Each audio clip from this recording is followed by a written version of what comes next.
Denver, a group of winter sports athletes and the world's biggest snowboard maker want the president of the International Ski Federation to resign after he spoke of so-called climate change and said he would rather deal with dictators than argue with environmentalists.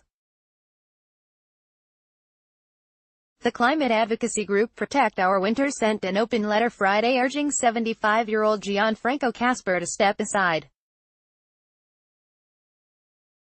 In an interview with the Swiss newspaper Tages-Anzeiger, Kasper said dictators can organize big events without asking the people's permission, and that from the business side, I just want to go to dictatorship. I do not want to argue with environmentalists. He also referenced so-called climate change, and when challenged on that, responded, "We have snow, sometimes very much." He pointed to frigid temperatures at last year's Pyeongchang Olympics. "To anyone shuddering toward me, I said, welcome to the global warming," Kasper told the newspaper. Kasper subsequently apologized for his comments, saying they were not meant to be taken literally. When reached by the Associated Press via email, FIS officials said they had no further comment. Protect Our Winters is a non-profit formed in 2007 to combat climate change. Several dozen athletes are part of the alliance, which also includes scientists and business leaders.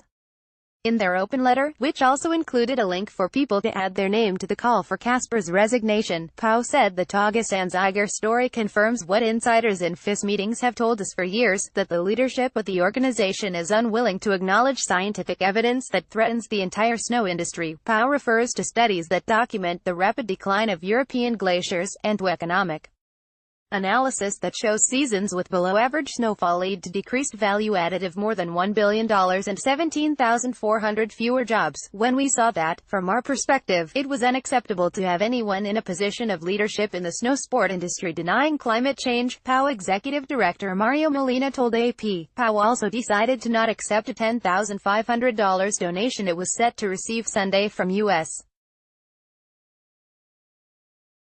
Ski and snowboard through its volunteers, coaches, and athletes. As a sign of respect for them and the action they want to support, we are declining that donation and asking instead that Gian-Franco Kasper be removed from his position, the open letter said.